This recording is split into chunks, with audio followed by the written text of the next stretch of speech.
Como saben, los que nos acompañan habitualmente, nosotros venimos predicando el Evangelio de Marcos, capítulo por capítulo, pasaje por pasaje, versículo por versículo, desde principio de año. Hoy, como estamos próximos a unas fechas que el mundo celebra especiales, he dejado por este domingo y el que viene, porque hay servicio unido, de lado el Evangelio de Marcos.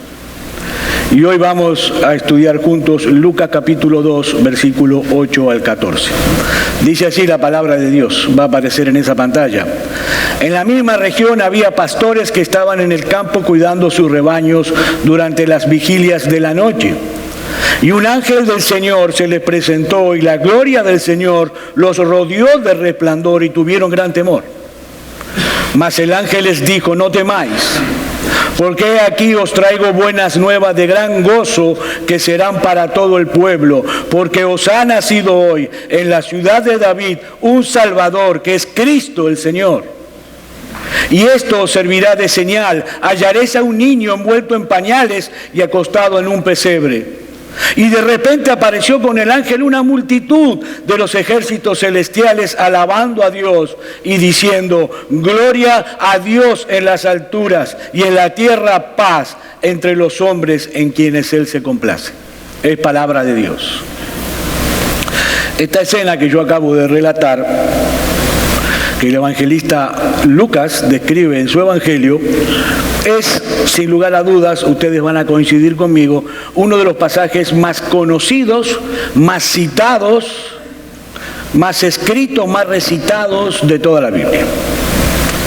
¿Y qué dice esta escena? Bueno, un grupo de pastores estaba pastoreando su rebaño en el campo durante la noche, e imprevistamente de repente se hizo de día. Literalmente en el texto griego dice que se hizo de día por la gloria de Dios, como si hubiera amanecido sin ningún aviso previo, y apareció un ángel del Señor acompañado de la gloria de Dios, y esos pastores tuvieron la misma reacción que seguramente hubiéramos tenido nosotros si nos hubiéramos encontrado en esas circunstancias. Se llenaron de gran temor, de pavor, porque era algo imprevisto. Pero de inmediato el ángel los tranquiliza, diciéndoles que había venido a darle una noticia que iba a ser de gran gozo, no solo para ellos, sino para todo el pueblo. Y mis hermanos, es esa impresionante y extraordinaria noticia la que yo quiero compartir con ustedes en esta mañana, que os ha nacido hoy en la ciudad de David un Salvador, que es Cristo el Señor. Apenas 12 palabras en el original griego. Una breve frase dentro del pasaje, pero que encierra un resumen perfecto del Evangelio de Cristo. Mis hermanos, el Señor fue enviado al mundo como un Salvador. Como el Salvador. Ese es el Evangelio. Ese es el foco de su misión en el mundo y ese es el centro de mi mensaje en esta mañana. Ahora bien, si leemos detenidamente, todos sabemos lo que significa la palabra Salvador, ¿no? Alguien que está supuesto a salvar. Eso es un Salvador. Pero la palabra Salvador o salvación sola, sin un contexto, sin más palabras, no tiene sentido en sí misma. Porque decirle a una persona que necesita un Salvador no tiene absolutamente ningún sentido si no le decimos primero de qué debe ser salvado. Para que alguien entienda la palabra Salvador debe haber un motivo. Y eso es precisamente lo que hacen las Escrituras en el contexto del nacimiento de nuestro Señor Jesucristo. Todos conocemos el capítulo 1 del Evangelio de Mateo, ¿no? Parecido al que leyó Felipe en el Evangelio de Lucas. Dice que José se entera que María estaba embarazada y ellos no habían consumado el matrimonio, no habían tenido relaciones sexuales, y lo primero que piensa José es que María lo había engañado, que había habido adulterio, y decide abandonarla sin denunciarla, porque el adulterio en esa época era castigado con la muerte por apedreamiento. Si él la denunciaba, María iba a morir. Decide dejarla. lo tenía decidido, porque pensaba que había sido traicionado. Pero dice el Evangelio de Mateo que en medio de los sueños que tenía esa noche respecto a ese tema, se le aparece un ángel del Señor. Y le dice en los versículos 20 y 21 de Mateo capítulo 1. Pero mientras pensaba en esto, he aquí que se le presentó en sueños un ángel del Señor diciendo: José, hijo de David, no temas recibir a María tu mujer, porque el niño que se ha engendrado en ella es del Espíritu Santo. Y dará a luz un hijo, y le pondrás por nombre Jesús, porque él salvará a su pueblo de sus pecados. Es decir, la razón por la cual Jesús se llama Jesús no es porque a María le gustó el nombre, o porque era el nombre que estaba de moda en Israel en esa época, no. Él se llama Jesús porque su nombre revela su misión en este mundo. Él vino a salvar a su pueblo de sus pecados. Es en ese sentido Jesús totalmente diferente a cualquier otro líder religioso que anda por ahí, que son varios. Porque Él no vino simplemente como un maestro de preceptos morales. Él no vino a mostrarnos a nosotros el camino de la salvación personal para que nosotros lo transitemos, o para que nosotros podamos tener un encuentro místico con Dios. No, Él vino a salvar a su pueblo de sus pecados. ¿Por qué? Porque, mis hermanos, el pecado no solo nos separa de Dios, un Dios que es infinitamente santo e infinitamente justo, sino que también el pecado nos expone a recibir de parte de Dios lo que justamente merecemos por todas nuestras transgresiones a su ley. Para los que vienen habitualmente, eso es lo que Jesús le está diciendo a los judíos en Marcos capítulo 13. Respecto a la destrucción del templo y la destrucción de Jerusalén. Ellos iban a pagar por sus pecados, por haber rechazado al Mesías. Y yo soy consciente, y ustedes también, que esta verdad no es una verdad muy bien recibida por la gente allí afuera en el día de hoy. ¿Por qué? Porque el hombre se estima demasiado a sí mismo. Hoy es algo impresionante. El hombre se estima demasiado a sí mismo, a la vez que desprecia profundamente con todo su ser la idea de un Dios soberano que tiene el derecho de poner las reglas de juego, que tiene el derecho de decirnos a nosotros cómo vivir y qué hacer. Decía un siervo de Dios del siglo XIX, la incredulidad envuelve dos cosas: una buena opinión de nosotros mismos y una mala opinión de Dios. Eso envuelve la incredulidad. El hombre incrédulo se estima demasiado a sí mismo. Sumado a eso, debemos coincidir que la palabra pecado ha desaparecido del diccionario. Ha desaparecido del vocabulario común de la gente. Ya no existe más la palabra pecado, no. Ahora el hombre toma decisiones desafortunadas o comete errores de juicio o errores de concepto, pero no se ve a sí mismo el hombre como un pecador que merece el juicio de Dios por causa de sus pecados. El hombre no se ve como un pecador. Bueno, no soy tan malo, ni hago cosas tan terribles. Es por eso que yo siempre digo que cuando nosotros le vamos a proclamar el Evangelio a alguien, antes de comenzar a hablar del amor de Dios, debemos hablar siempre de la justicia de Dios. Porque si nosotros le decimos, como mi suegro me insistía a mí, Dios te ama y tiene un plan perfecto para ti, yo le contestaba, no me importa en absoluto el plan de Dios. Yo tengo el mío propio, que está por encima del plan de Dios. Nadie va a reconocer que está viviendo mal, que es un pecador y que necesita un Salvador, porque el hombre se estima demasiado a sí mismo. O sea que para predicar eficazmente el Evangelio, mis hermanos, nosotros debemos comenzar hablando de la justicia de Dios. Ese es el punto. Les voy a dar un ejemplo. Miren, Pablo escribió la carta a los romanos para presentarle el Evangelio a los judíos convertidos y a los gentiles que vivían en Roma. que eran pecadores y no se veían como pecadores. Y ese es el punto en el que el Pablo comienza su exposición en los capítulos 1, 2 y 3 de Romanos. Vayamos por un instante a la carta a los Romanos. Pablo intentaba predicarles el Evangelio y lo primero que quiere es mostrarles qué es lo que él predica, ¿no?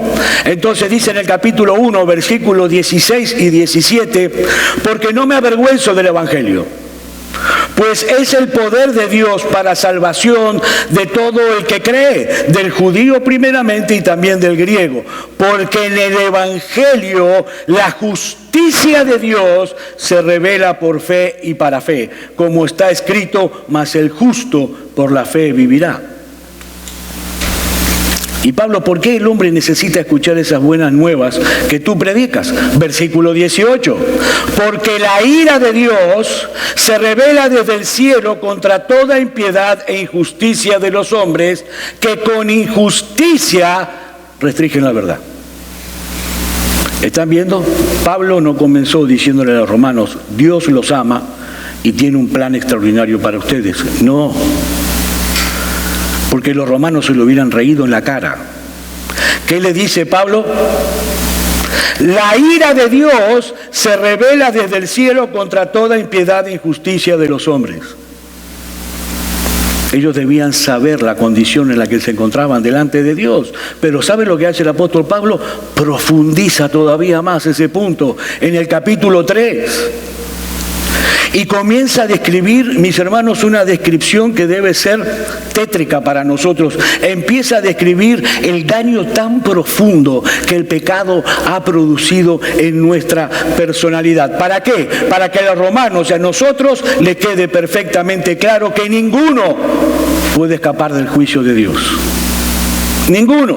¿Y qué nos dice Pablo en primer lugar en el versículo 11? Que el pecado ha dañado nuestro entendimiento. Versículo 11 del capítulo 3 de Romanos. No hay quien entienda, no hay quien busque a Dios. No hay una persona en el planeta que busque a Dios. O sea que esos que andan por ahí que dicen, estoy tratando de buscar a Dios, mentira. Es Dios el que nos elige, es Dios el que nos alcanza. Esto no significa que el hombre nació tonto y que no sea inteligente y no tenga capacidad intelectual. No. El hombre incrédulo entiende perfectamente. El hombre incrédulo puede aprender información acerca de Dios y de sus caminos porque entiende. Pero lo que Pablo está diciendo ahí, que sin la regeneración, sin el nuevo nacimiento, sin ese cambio de corazón que produce el Espíritu Santo en nosotros, el hombre detesta, literalmente detesta, todo lo que pueda llegar a conocer acerca de Dios y de sus caminos. En el mejor de los casos, mis hermanos, les resulta absolutamente indiferente. En segundo lugar, Pablo sigue con esta descripción tan terrible y nos dice que el pecado también ha dañado nuestra conducta. Versículo 12, todos se han desviado, a una se hicieron inútiles. Y escuchen ahora, no hay quien haga lo bueno, no hay ni siquiera uno. Ni siquiera uno. Pero un momentito, pastor, mi hijo tiene 3 años, es inocente, ni uno. Y mi abuelito que era tan buena persona, ni uno. No hay nadie en el planeta Tierra. Nadie. Por supuesto, los hombres, bajo la gracia común de Dios, suelen hacer cosas buenas en sí mismas. Hay gente incrédula que se preocupa por los pobres o que hace misericordia. Eso no quiere decir. Pero lo que Pablo está diciendo es que no hay una sola persona en todo el planeta que pueda llenar el estándar de Dios. ¿Y saben por qué? Porque para que una cosa, una obra sea buena ante los ojos de Dios, debe ser motivada por la fe y debe ser solamente buscando la gloria de Dios y no nuestra propia gloria. Por eso no hay nadie, ni uno. En tercer lugar, Pablo continúa y dice que el pecado dañó nuestro hablar. Nuestras palabras, versículos 13 y 14. Sepulcro abierto es su garganta, engañan de continuo con su lengua, veneno de serpientes hay debajo de sus labios, su boca está llena de maldición y de amargura. Esos éramos nosotros, ¿eh? La boca es la ventana a través del cual nosotros podemos conocer el corazón de una persona. ¿Y saben qué es lo que hay en el corazón de una persona realmente? Un comentarista lo definió así. Esto ya lo traje en otra oportunidad, pero me encanta repetirlo porque es tan bueno. Miren, un corazón desleal chismea. Un corazón orgulloso critica a los demás y se justifica a sí mismo. Un corazón lleno de ambición egoísta destila envidia. Un corazón que odia difama. Un corazón temeroso habla palabras de ansiedad y de angustia. Un corazón que teme a los hombres evita la confrontación o adula. Un corazón seguro es jactancioso. Un corazón ambicioso habla palabras de autopromoción. Y un corazón inseguro se queja y murmura. Ese es el corazón del ser humano. De todos, y que nosotros vemos a través de su palabra. Pero Pablo continúa, mis hermanos. El pecado también ha dañado profundamente nuestras relaciones humanas, las relaciones entre nosotros, versículos 15 al 17. Sus pies son veloces para derramar sangre, destrucción y miseria hay en sus caminos, y la senda de paz no han conocido. Y alguno, estoy seguro, puede estar pensando en este momento, un momentito, pastor, a mí no me meta dentro de esa bolsa, yo jamás he derramado la sangre de nadie porque soy una persona pacífica. ¿Tú estás seguro? ¿Tú estás segura que tú no entras en esa categoría? Mira lo que dice Jesús en Mateo capítulo 5, versículos 21 y 22. Habéis oído que se dijo a los antepasados, no matarás. Y cualquiera que cometa homicidio será culpable ante la corte. Eso era antes. Pero yo os digo que todo aquel que esté enojado con su hermano será culpable hasta la corte. Y cualquiera que diga raca, que significa idiota, necio, inútil a su hermano, será culpable delante de la Corte Suprema. Y cualquiera que diga idiota, solamente idiota, será reo del infierno de fuego. ¿Tú estás seguro que tú estás fuera de esta categoría? Que tú jamás le has dicho idiota a nadie. ¿Tú estás seguro?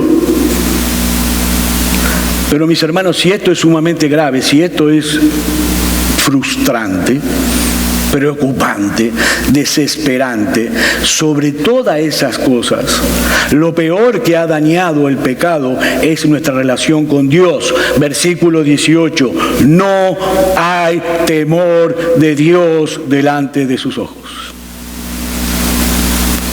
Esa es la condición del hombre pecador. Ahora ustedes entenderán por qué era necesario la venida de un Salvador. Urgentemente. Mis hermanos, Jesús no vino al mundo a enseñar a los hombres buenos a ser más buenos. Jesús no vino al mundo para enseñarnos a nosotros a ser un poco más espirituales. No. Cristo vino al mundo a salvarnos del terrible impacto que ha tenido el pecado en todas las áreas de nuestras vidas y especialmente en nuestra relación con Dios. Sin ese trasfondo detrás, es imposible entender correctamente las palabras del ángel aquella noche ante los pastores. Esas buenas nuevas que Él vino a traer era de gran gozo para todos porque está proclamando lo que Dios hizo para poder resolver el problema más grave que el hombre puede tener, su pecado. Su pecado. Ahora bien, ¿qué tipo de Salvador es ese que el ángel anunciaba que era enviado por Dios? Bueno, encontramos aquí en el relato de Lucas por lo menos 3 aspectos relacionados con ese Salvador. En primer lugar, era un Salvador humano. Versículo 11 otra vez, que os ha nacido hoy en la ciudad de David un Salvador. La Biblia no nos dice exactamente el día en que nació Jesús. Eso no está en la Biblia. Pero lo que sí sabemos sin lugar a dudas, porque la Biblia lo dice, es que fue un ser humano. Exactamente igual que cualquiera de nosotros que nació y vivió en un tiempo determinado de la historia. Hace más de 2000 años atrás, Jesús nació en una familia determinada, la familia del rey David, en el tiempo preciso que el profeta Daniel había profetizado 500 años antes. Nació exactamente en el lugar donde el profeta Miqueas lo profetizó, en la aldea de Belén. Todo exactamente igual. Ahora, obviamente ninguno de nosotros puede elegir la familia donde van a nacer, ni la fecha en la que van a nacer, ni el lugar donde van a nacer. Eso es imposible, pero Dios actuó por medio de su providencia para que en esos días el emperador Cirenio proclamara un empadronamiento, un censo. Y el censo se debía de producir en el lugar de nacimiento del hombre de la casa. Por eso José y María tuvieron que trasladarse a Belén, para que Jesús naciera exactamente tal cual había sido profetizado cientos de años antes. Y de esa manera Jesús se identificó plenamente con la raza humana, con nosotros plenamente. Era necesario que fuera humano como nosotros, porque Él habría de ocupar nuestro lugar delante de la justicia perfecta de Dios. Tenía que ser humano para que pudiera tomar sobre sí el castigo que todos nosotros merecíamos por causa de nuestros pecados. Pero el ángel anuncia de que al mismo tiempo de ser un salvador humano, era un salvador divino. Otra vez el versículo 11, que os ha nacido hoy en la ciudad de David un salvador, que es Cristo, el Señor. Y la palabra Cristo, como ya hemos enseñado aquí, es la equivalencia en el griego de la palabra hebrea Mesías, que significa el ungido de Dios. En el Antiguo Testamento los reyes, los profetas, los sacerdotes eran ungidos. Nuestro Señor Jesucristo es el Cristo, el Mesías, el ungido de Dios. Él es ese rey, ese sacerdote, ese profeta que había sido anunciado en el Antiguo Testamento.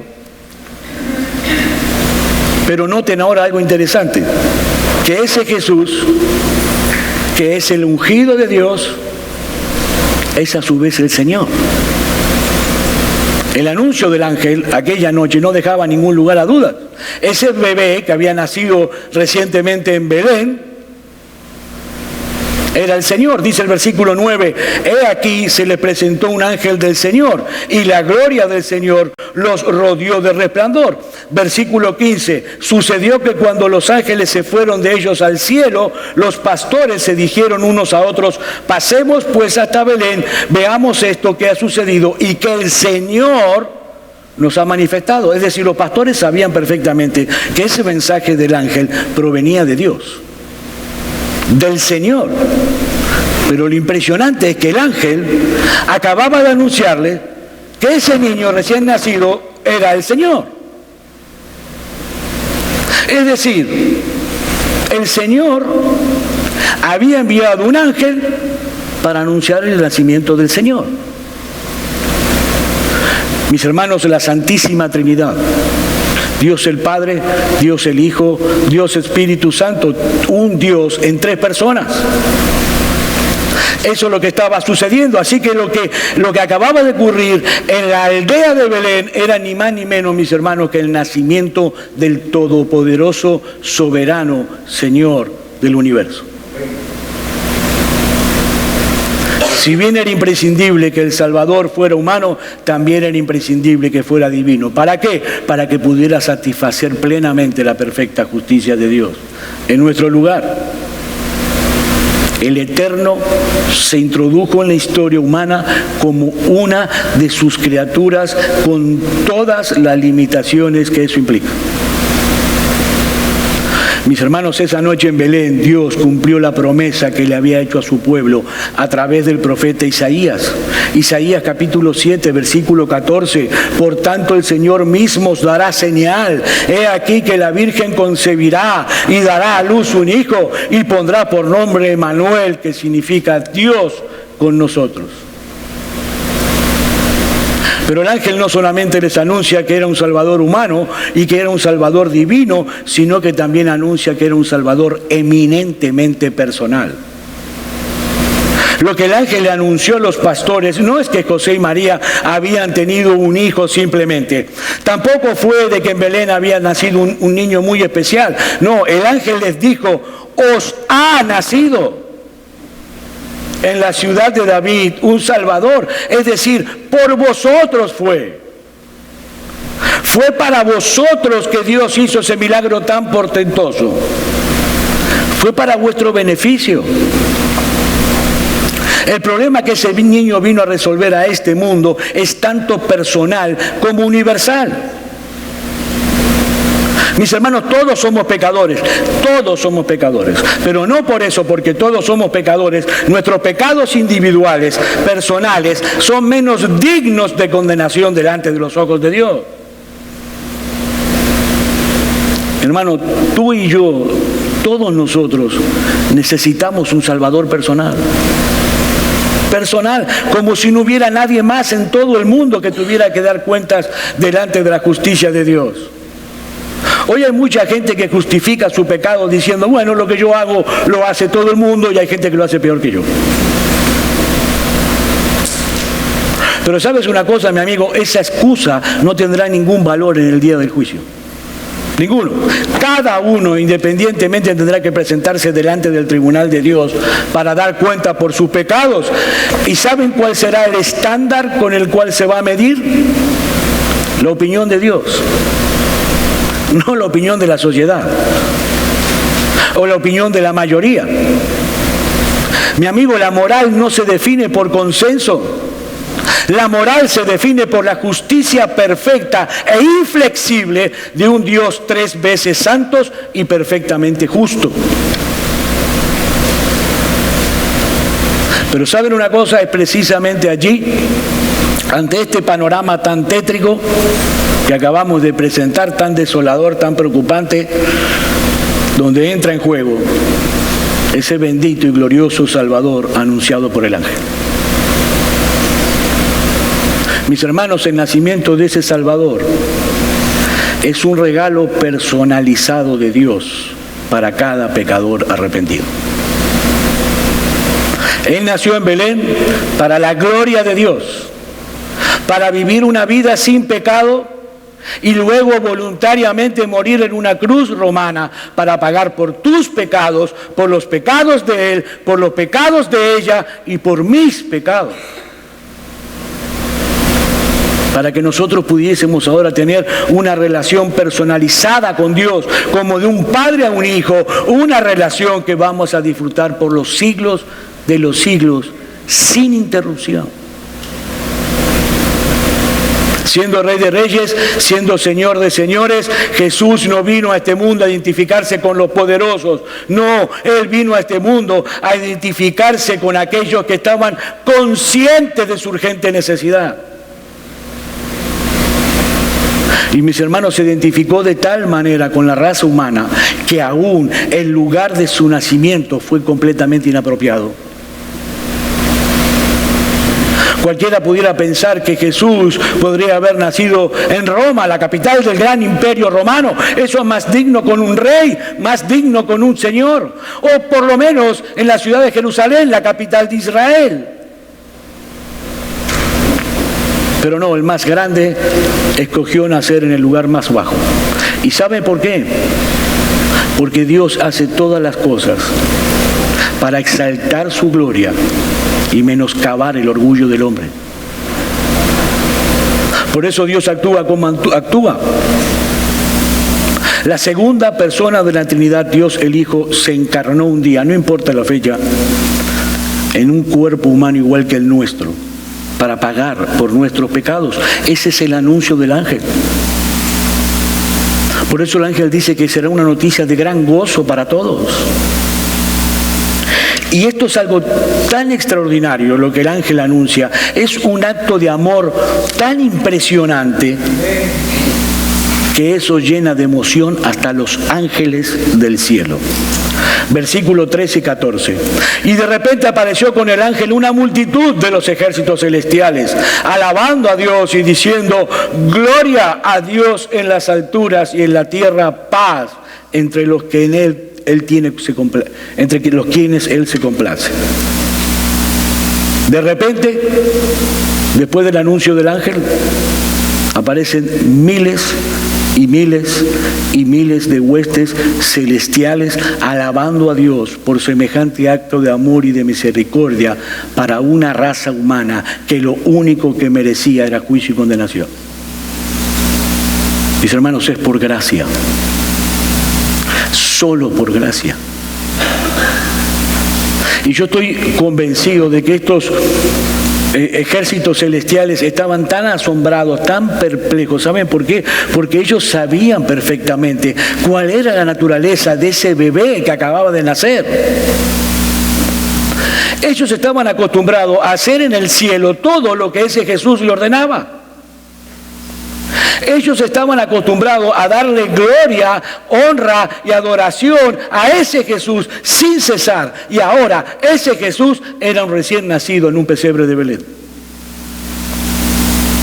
Fue ese sentido de asombro lo que llevó a esos ángeles y a esas huestes celestiales a prorrumpir en alabanza ante el extraordinario, impresionante, increíble y benevolente amor de Dios por los pecadores. Es decir, por ti y por mí, mi hermano. Fue por nosotros que el Salvador vino al mundo. Para terminar, mi querido hermano, mi querida hermana, yo no conozco en profundidad las circunstancias por las que tú puedas estar atravesando hoy, y seguramente muchos no la deben estar pasando muy bien. Este es un mundo caído, podrido por el pecado, difícil para vivir. La inmoralidad, la depravación, la corrupción, la inseguridad nos rodea cada vez más. Los problemas y las dificultades se multiplican a diario. Pero yo quiero pedirte de este púlpito que en estas fechas que vamos a celebrar dentro de un par de días, tú te reúnas con tu familia. Es bueno compartir con la familia. Es bueno estar en familia. Pero en vez de celebrar como un mundo celebra, emborrachándose, comiendo, tirando fuegos artificiales, yo quiero que tú con tu familia consideres otra vez este anuncio angelical. El anuncio del ángel. ¿Sabes por qué? Porque en los últimos 2000 años este anuncio no ha perdido su vigencia. Es más, sigue tan vigente hoy como en esa época. No temáis, porque aquí os doy nuevas de gran gozo que se da para todo el pueblo, que os ha nacido hoy en la ciudad de David un Salvador, que es Cristo el Señor. Mis hermanos, probablemente algunos de todos esos pastores que estaban allí tuvieran en ese momento problemas muy similares a los tuyos. Es probable.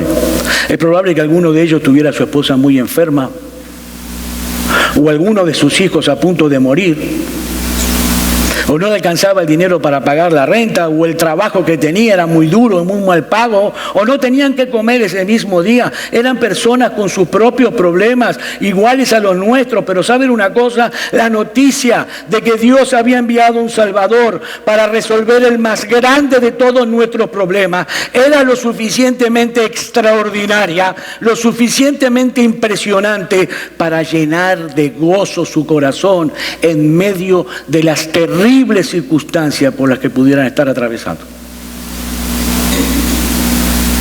Os ha nacido hoy un Salvador. Mi hermano, mi querido hermano, mi querida hermana, yo te pido que esa noche, reunido con tu familia, más allá de todos los problemas que puede tener, vuelvas tu vista a ese pesebre en la ciudad de Belén. juntos, como familia, vuelvan la vista otra vez a ese pesebre de Belén en el que nació nuestro bendito y glorioso Salvador, y detente por un instante a contemplar esa extraordinaria demostración del inmenso amor de Dios hacia ti. El Dios soberano de todo el universo, el único y verdadero Dios, aquel que llama a cada una de las millones y millones y millones de estrellas que existe por su nombre, el que sustenta todo lo que existe, visible e invisible, con la palabra de su poder, se hizo hombre un día. Asumió una naturaleza humana exactamente igual a la nuestra. Vivió una vida terrenal sin pecado y luego se entregó a la muerte en una cruz romana para hacerse cargo completamente de tu culpa y de la mía. El regalo de Navidad de parte de Dios para un mundo que lo odia y que le da la espalda. De tal manera amó Dios al mundo que ha dado a su Hijo unigénito para todo aquel que en Él cree no se pierda, mas tenga vida eterna. ¿Sabe por qué nos perdemos? A veces lo que sucede es que pasan los años y estamos tan acostumbrados a ser cristianos que ya hay cosas que más o menos nos rebalan. Con el paso del tiempo comenzamos a olvidarnos lo horrible, lo terrible que es nuestro pecado ante los ojos de Dios. Y por esa misma razón comenzamos a perder nuestro aprecio por la gracia de Dios. Por eso repito, yo quiero pedirte que esa noche, reunido con tu familia, tú vuelvas tus ojos a ese pesebre de Belén. Y recuerdes el nacimiento de tu Salvador. Y no quiero finalizar sin dirigir unas palabras a aquellos que nos acompañan hoy sin Cristo reinando en sus corazones. Mi amigo, escúchame bien. En esta mañana, hoy, tú en cierta manera has vivido una experiencia muy similar a los que vivieron los pastores aquella noche en nuestra historia. Si bien es cierto, tú aquí no has visto la aparición de un ángel, ni has visto un gran resplandor de la gloria de Dios, no, pero sabes una cosa, por algo estás sentado aquí. Por algo estás aquí en esta mañana. Él soberanamente te ha traído hasta este lugar para que tú escuches otra vez ese anuncio angelical por medio de la predicación de su palabra, y así tú también puedas tomar conciencia de tu urgente necesidad de un Salvador. De tu urgente necesidad de un Salvador. Mi amigo, algún día todos, absolutamente todos, debemos presentarnos delante del tribunal de Dios para dar cuenta por todos nuestros pecados. Y a menos que en ese día tú estés representado por ese Salvador del que tú has oído hablar hoy, que nació en Belén y que murió en una cruz por nuestros pecados, mi amigo, créeme lo que te digo, tú no podrás salir absuelto de ese tribunal. Quiera el Señor, esa es mi oración, que tú reacciones de la misma manera que los pastores esa noche y vengas apresuradamente a encontrarte con Jesús por medio de la fe y del arrepentimiento en esta mañana.